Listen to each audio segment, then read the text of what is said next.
Welcome back to the Straight No Chaser podcast, everyone. I am your host, Bishop, and today's show, y'all, we're going to talk about immigration, and not really in the way that you may think, right? Because, see, I want to talk about how everybody talks about how America is this land of opportunity, this place where people crawl through deserts, cross oceans. They take every risk possible just to get to America, right? And we've all heard that story. Hell, we've all been raised on that story, right? It's called the American dream, okay?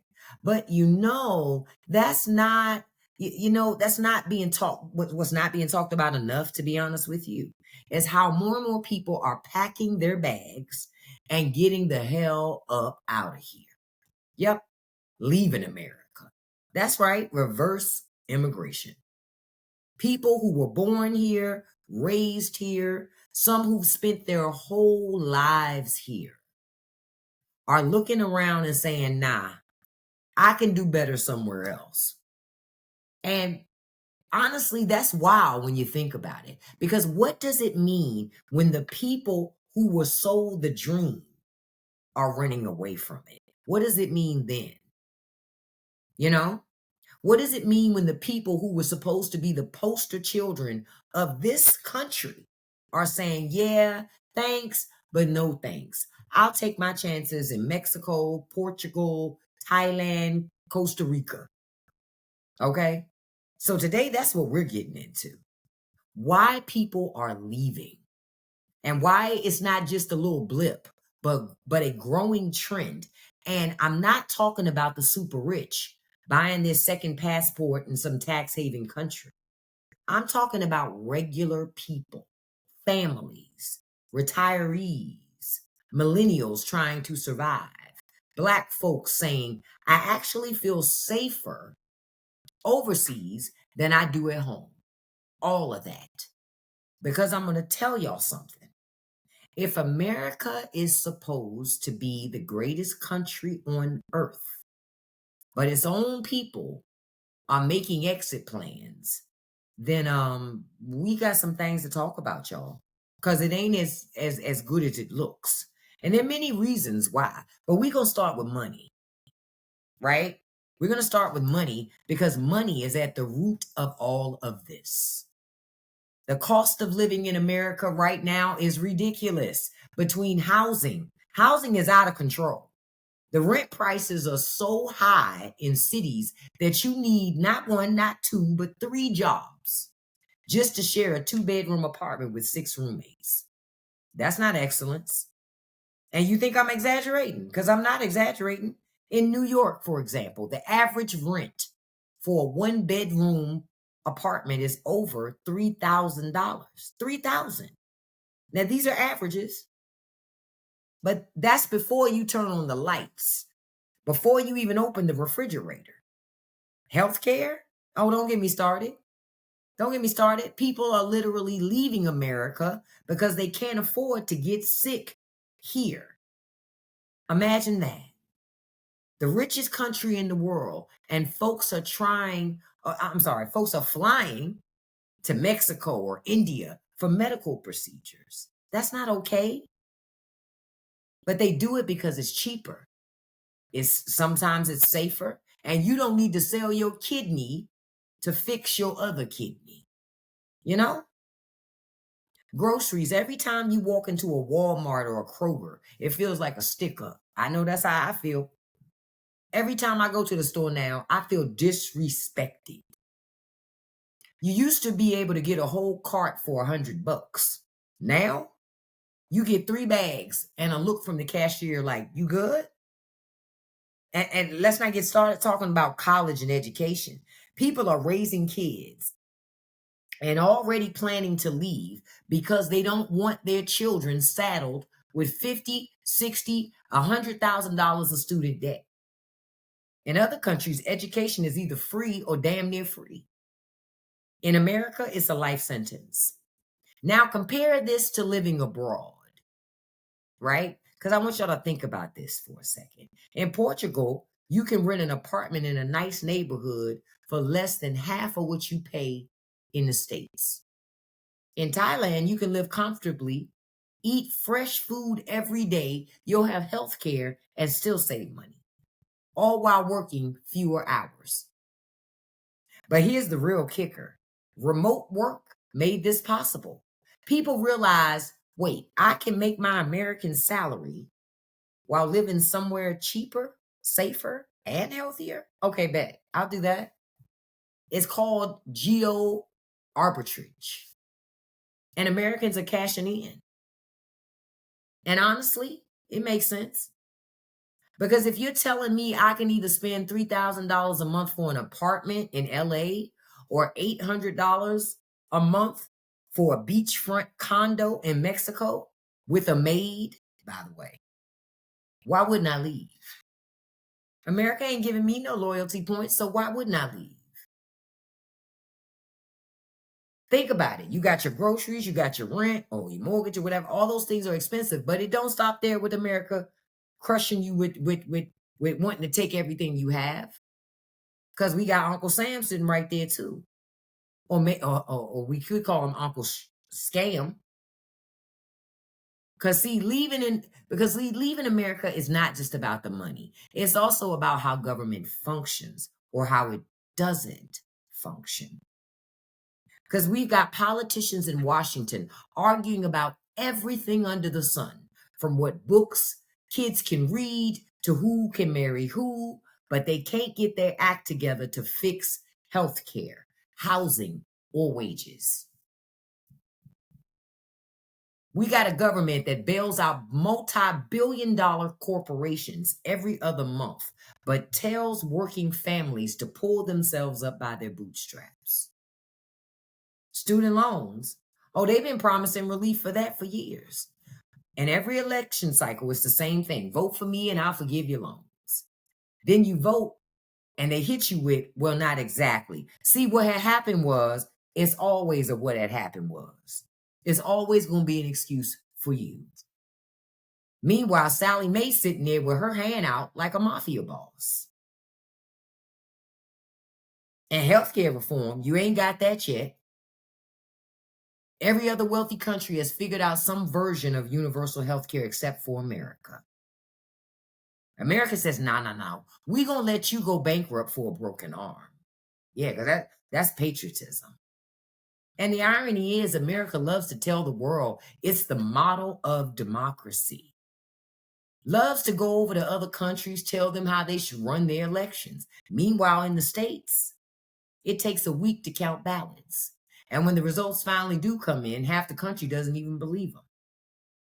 You can't sell yourself as a shining city on a hill when the lights don't even work. Okay? Now, here's the part that really stings. As a lot of people start this exodus out of America, life feels better abroad for a lot of people. See, when Americans leave, they're not just chasing lower costs, you're chasing a better quality of life. Think about it. In Europe, people take month-long vacations. In America, you're lucky if you get a week off, and even then, your boss is going to be blowing up your phone, asking if you can hop on a damn Zoom call with them. Healthcare abroad, they got universal healthcare. You walk into a hospital in Spain, you walk out treated.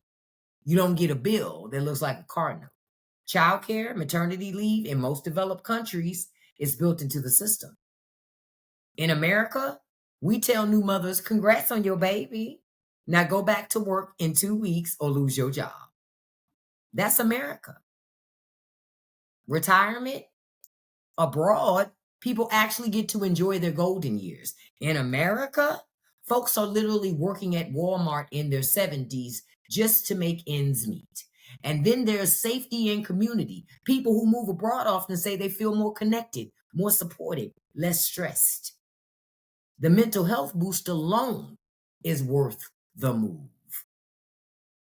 One woman said after she moved to Portugal, I had saw this story. She said she woke up for the first time in years and she wasn't anxious. She didn't have that constant knot in her chest about bills, about health care, about safety. That shouldn't be a luxury. America makes it so that it is, but that stuff should be normal. It should be normal. Now, we got to dig a little deeper in this conversation, right? We have to, because it's not just about economics and the quality of life, it's also about culture and identity. The American dream is dead. Okay? I'm going to be honest, it's dead. It was always shaky, but now it's just a straight up lie. The promise was this: you work hard, you play by the rules, and you will succeed. But what people got instead is debt, stress, and a GoFundMe when they get cancer. That's not a dream. That's a scam. Okay? For Black Americans, especially, some folks feel safer abroad. They feel less targeted, less anxious about walking around in their own skin. That's powerful, to be able to lean in your Blackness and not worry about somebody else feeling insecure because you love your Blackness. For LGBTQ Americans, same thing. Some say they feel more accepted overseas than in their own country. And for everybody else, it's mental exhaustion. America is always in crisis, always at each other's throats, left versus right, red versus blue. Constant shootings, constant outrage. That stuff can wear you down. So when people go abroad and find communities that are calmer, more respectful, more balanced, it's like, damn, I didn't realize how heavy it was until I actually left. And that's the irony. America keeps telling the world we're the greatest country on earth. Meanwhile, people overseas looking at us like, y'all good over there? Because it looks like chaos from here. And it is. So what does it mean if this trend continues about Americans leaving America, right? Because I look at it like, well, first, let's talk about who's leaving. It's not just poor people. It's not just rich people. It's middle-class professionals, retirees, young creative folks, families, teachers, nurses, folks who have skills, who have resources, who have options. And when those people leave, that's called brain drain. That's the talent walking right out the door. And when retirees take their pensions and spend them overseas, that's money not circulating in the American economy. When workers move abroad and start businesses there, that's innovation leaving. And when people start leaving, you have to ask, does America lose its credibility as the land of opportunity? Because if the American dream can be outsourced, then America ain't special anymore. And maybe that's the real wake-up call. America has always been the place that people ran to. But what happens when it becomes the place that people run from? Then what? Then what? Because see, here's the bottom line. Reverse immigration is real and it's growing. People are leaving because they feel like they deserve better, and they do. Nobody should have to work themselves into a grave just to survive. Nobody should have to choose between medicine and rent. Nobody should be trapped in a system that values corporations more than people. So whether you're staying or you're going, the question we all need to ask is this: how do we make America livable again? How do we build a place people want to stay in, not run away from? Those are the questions, because if the only option is escape, then America has already failed. It's already failed. Thank y'all for rocking with me on this one, because this conversation is bigger than just moving abroad. It's about something that is the state of America. And if it hits you, share it with someone who's been thinking about leaving. Hell, I've been thinking about leaving. and been looking. Share it with somebody who thinks America's still the greatest. Maybe they need to hear it too.